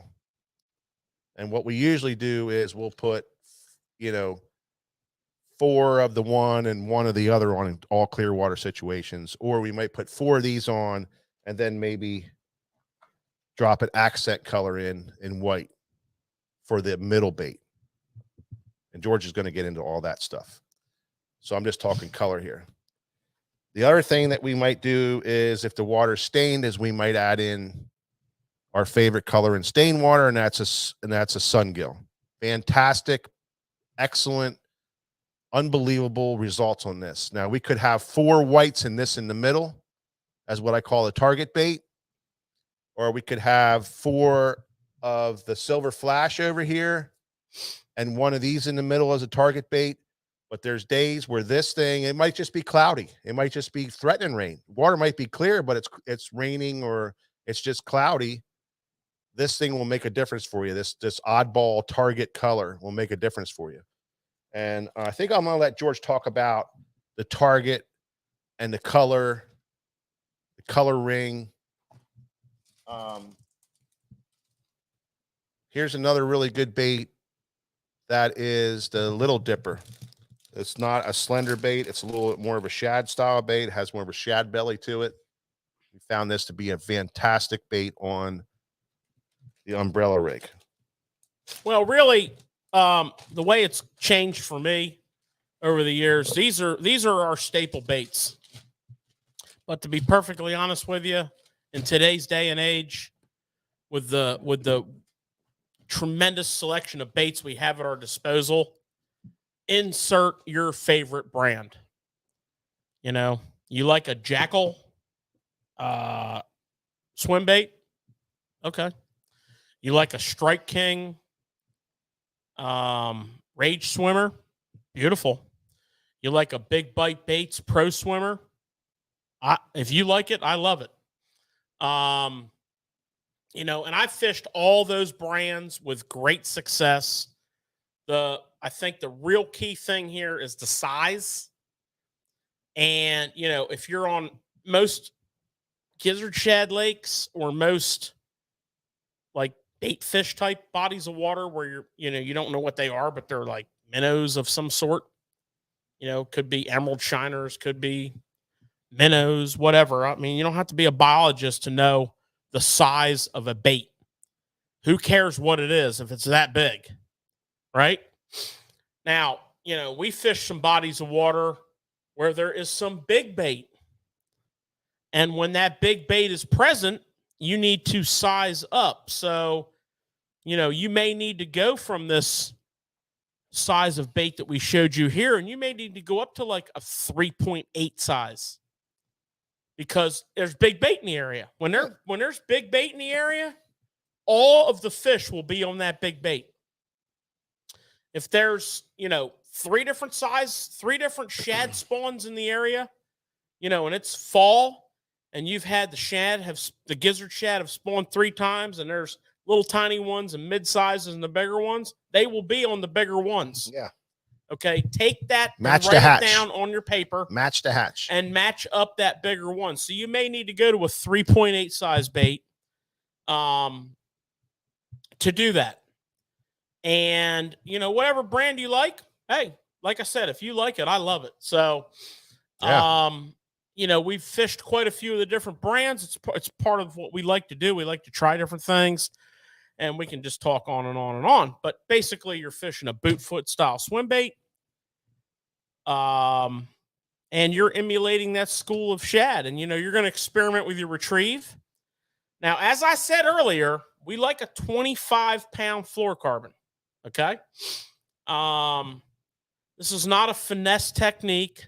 Dropping down to a 15-pound fluorocarbon will not, in fact, get you any more bites. You will, in fact, lose more Alabama rigs, which will bring you back to see us, and we'll see your smiling face again. So if that's your goal, then by all means, go for it. Big rod, you want to have the ability to cast this bait fairly aggressively because in clear water, you want to get out and away from the boat. So 7.6 to 7.11, heavy power, what I would call a flipping stick. Okay. You're throwing a ton of weight. I mean, this thing could weigh over 2 ounces. Yeah. I mean, well, think about it. You have 5 1/8-ounce jig heads. Yeah. Okay. You have 5 jig or plastics. Swim baits. Yeah. Right. So you got some weight there, and you want some rod to handle that. You want to be able to comfortably, aggressively cast this. Now, you don't have to spend a ton of money to do that. You don't. You can get a very nice $100, 7.6 to 7.10 heavy power rod. That's a great idea to go out and buy one of that price, George, because like you said, you could put this in your rod locker and you're going to put it away and have it there ready to go. Well, and you can also double up use on that rod. It can be for your swim bait fishing. If you want to 4-way into like being able to throw an Arma joint or a river to sea S-waver, or a 6-inch mag draft or an 8-inch mag draft, you can double up usage there. If you're a mat grat fisherman in the summer and late summer, you can punch with it. Mm-hmm. So do a little research. Evaluate the types of fisheries that you I like to see that multi-purpose usage. So do a little research, evaluate your usage, and by all means, get the rod that's going to let you throw this A-rig comfortably. You're going to use it right. Yeah. So that's kind of the setup. Those are kind of the baits. That's kind of the weight guideline references. I mean, I see questions on here. What about this bait? What about that bait? Yeah. The Easy Shiner, Brian, I've caught a bunch of fish on it. It's a phenomenal bait. If you like it, I love it. To me, the Easy Shiner and the Swing Impact and the Jackal Rhythm Wave and the Easy Shiner and the Swing Impact, those baits are great. So, that's it. Let's not beat this horse anymore. George, I didn't hear if you went over this. Are you recommending a bigger capacity reel? Not really. I mean, you can. Yeah. You don't want a small capacity reel. It's 25-pound line. Yeah, I figured that. Well, you didn't talk about the colors and having a target on there. Well, you did. Yeah, I mean, did So generally did you, speaking, did you have anything you wanted to add to that? no. Generally speaking, when I rig up my A rig, I put on the 4 colors that I feel fit the circumstance, and I always put a white one in the middle. That's my target. Now, I don't know. I feel like it makes a difference. It makes me confident, but a lot of times they're not hooked on that white one. Sometimes they are, but most of the times they're not. I just feel like, what you have here is a predator attacking. And he doesn't just want the target, he wants all of them. He is on a mission. And like Mike said, we'll choose our colors based on the clarity of the water, the color of the sky, those factors which we take, and they're important. Yeah, they're very important. But I always start with either a sight flash or a white trash or some form of that in the center. Okay. And what I think what Mike is getting at with this color thing is, for those of you who are novice to the A rig or do not believe in the A rig or have not had success with the A rig, we're trying to give you a guideline on color that you don't have to wonder, is this the right color? Okay. Take that doubt out of your mind. We're telling you this is the right color. It works. We've had some phenomenal days on this rig. We've caught them in the mid to upper 30 degree water temperatures on this rig. Yeah. Given the right weather conditions, stable weather, but trust those colors. Yeah, and trust those weight ranges that we gave you. Yeah. And get yourself a basic setup. And just don't get yourself all bogged down on the minute details. That will come in time. Once you start catching fish and dialing in your game, that will come in time. Dean Reich has an outstanding question on here. What about braid? I'm going to put it to you like this. I have caught a lot of fish on an A-rig on braid. I also am a firm believer that in areas that feature a lot of fishing pressure, which is most of the places we go, maybe not, a place like Lake Ontario or the Thousand Islands where there's miles upon miles of water, but most areas where we go has got a lot of pressure. I'm just going to say this, I think braid hurts you. I think the fish can see it. Don't forget your cooler months, your water tends to be very clear. I think the fish can hear it. I think they can hear it as it comes through your guides. Now I get into an area. It's nice when you get hung up. I get into an area where there's not a lot of fishing pressure. It's big water, and I got room to maneuver. I got no problems with braid. But too many times we've done this a lot. Too many times Mike and I have been in the boat together. We've had one A-rig rod with braid, AKA a punch rod, and one with the 25 fluorocarbon, AKA that line's probably been on that spool for 3 years because we only throw A-rigs with it. Yeah. And the fluorocarbon rod gets more bites. But you know what else is interesting? Just saying. Another thing to think about with the braid, and you guys can agree or disagree, but you're fishing for these big smallmouths or whatever, you can overpower those hooks a lot easier than you can with the fluorocarbon. Yeah, absolutely. Trying to reel them fish in. I think at the beginning of Alabama rig history, the braid was the deal. Oh, absolutely. It was the deal because it was this massive thing that we were tossing through the water. That's all we fished. And if you really look at it, and you got that great big wire thing there, it's like, what the hell is a piece of braid going to do? Yeah. It's not going to be a big deal. But then over time, as the pressure started becoming, it wasn't just George and I throwing an Alabama rig and everybody else going, what the hell's that thing you're throwing in the water? It was, oh, okay. Well, now everybody has one and everybody's throwing it in the water. The fluorocarbon really started to come in and we started to see the differences. But at the beginning, you didn't know any better. You were really just doing it to get it back because it was such a crazy thing. And where we fish, there's so many snags that you could just go down there and with 65 braid and just straighten them hooks right out and get it back. You can pretty much do that with 25 fluorocarbon. Hey, GDP just weighed in. Fluoro is king for A-rigs. Yes, it is. Now in our history, it's the way to go. Now it's like, I believe it. Yeah, I believe the way to go. I throw 25-pound. Insert your favorite brand of braid. I'm a high seas guy. I got the 25-pound high seas on there, and I think I got the same line on my reel for 3 years. Why are you saying that? Because it's true. That's just horrible. I know.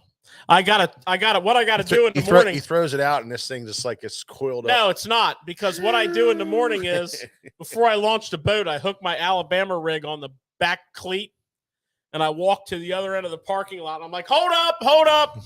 Don't launch your boat yet. And I stretch my line a little bit and then reel it back. But you know what I'm going to do this year? I'm going to put some new line on. Uh-huh. I'm going to break down. I'm going to put some new line on. Sunday, we're going to go out and sling the rig a little bit. Oh, we're throwing it this weekend for sure. Amongst other tactics and techniques. Greg, thanks for stopping in, man. Good seeing you, buddy. Good seeing you. I appreciate that, stopping in and commenting. John Klein's here and Keith Carey, and we had another Jason Basta. What's up, Jason? Yeah, they see the wire anyway, so some of that stuff doesn't. Well, not really. That's all part of that school really, bait.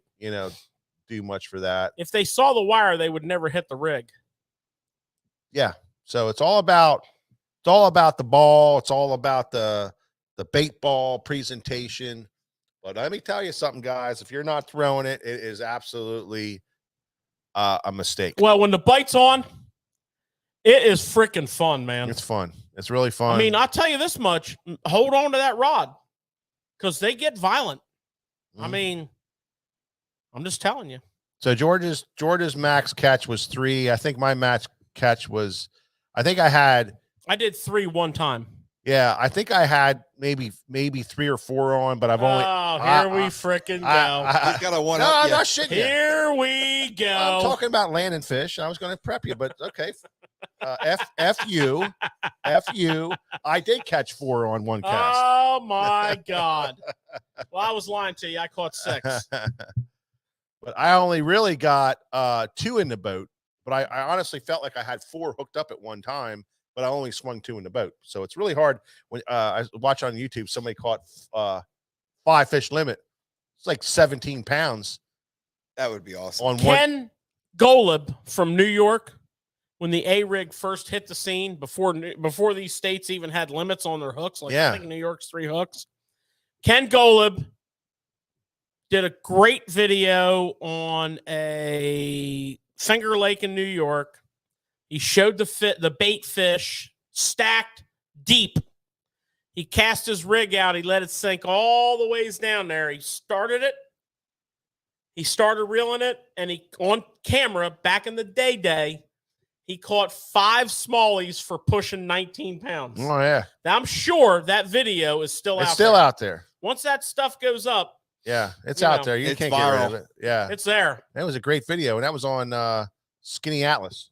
I don't know. It probably was. But I can tell you this much. That was when the A-rig hit. I think it was Skinny Atlas, honestly. Paul Elias got it going, and it was game on. Well, let's be honest. I mean, if the pros, Greg stopped in. If the Bassmasters or other tours would let them, they would throw it. They would be throwing it. Guaranteed that those guys would be throwing the hell out of that thing.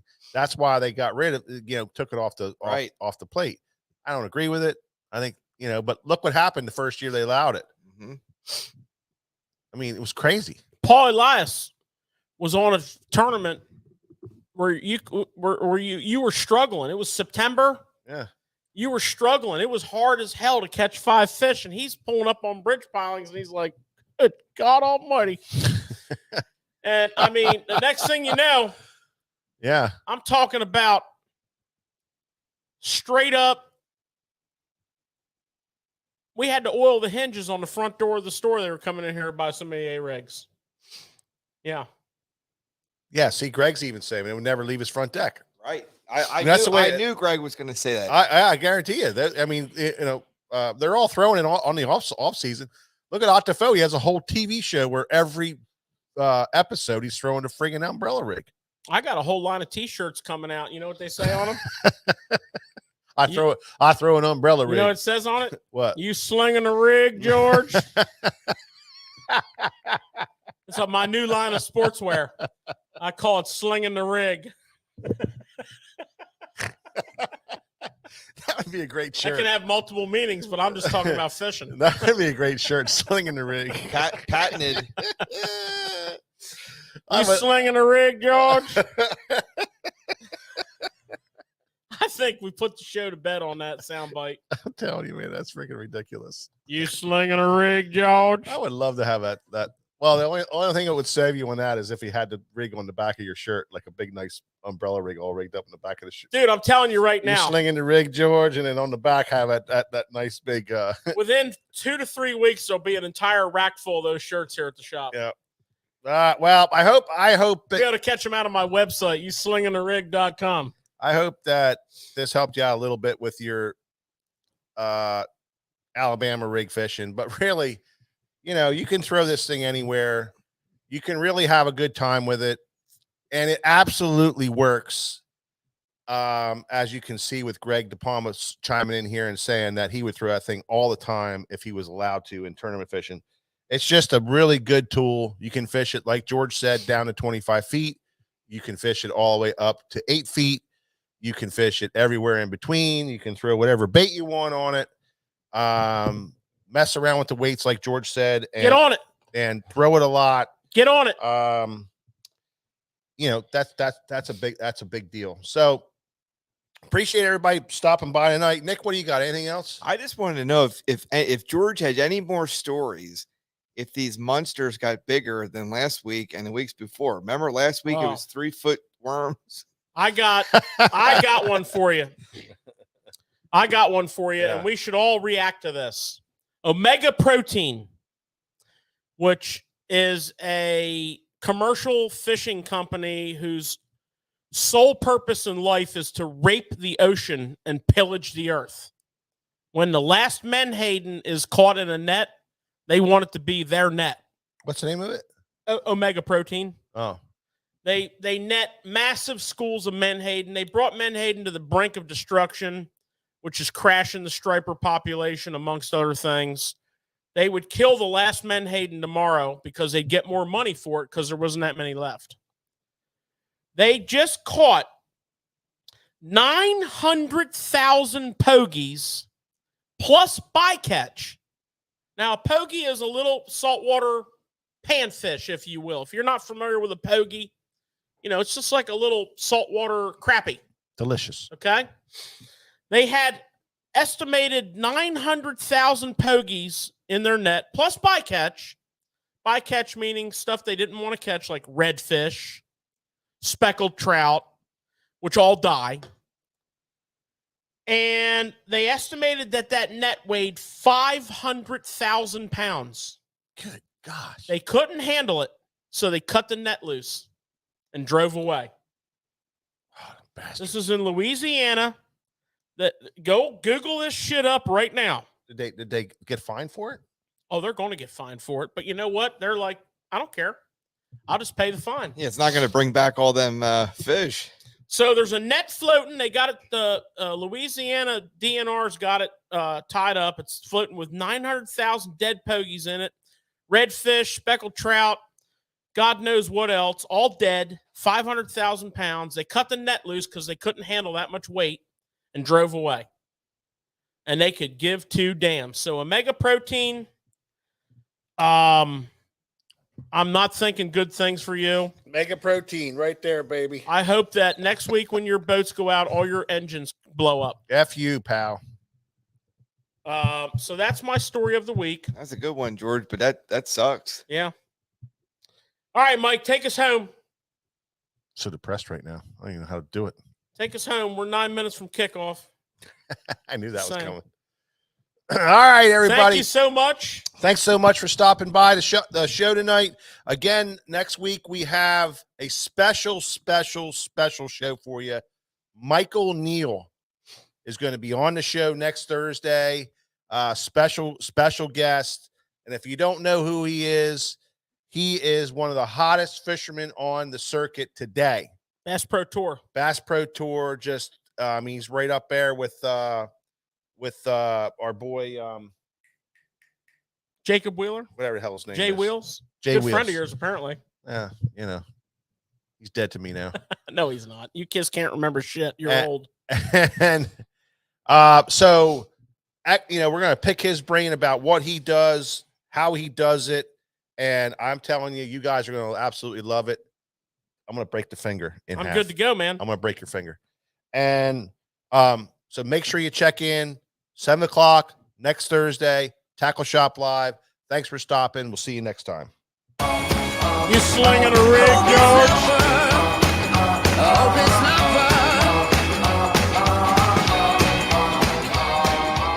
I met you on a sunny day. Right there, you took my breath away.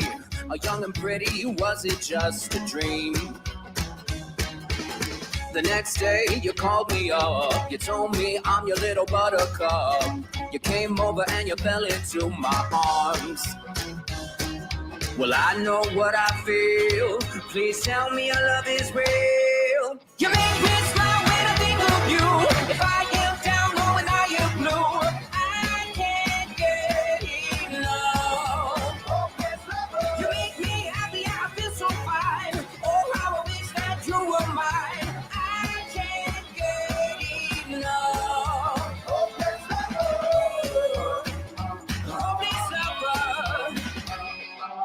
I woke up all soaked in sweat, with chills running down my neck. I'm going crazy from just the thought of you. A long blonde hair and your beautiful smile. Your sense of humor makes it all worthwhile. Don't make me wait, it's not a funny game. You know just what I feel. Please tell me your love is real. You make me smile when I think of you. If I am down or when I am blue, I can't get enough. You make me happy, I feel so fine. Oh, how I wish that you were mine. I can't get enough. Hopeless lover, a hopeless lover, hopeless lover. You make me smile when I think of you. If I am down or when I am blue, and I can't get enough. Can't get enough. I can't get enough. I can't get enough. You make me smile when I think of you.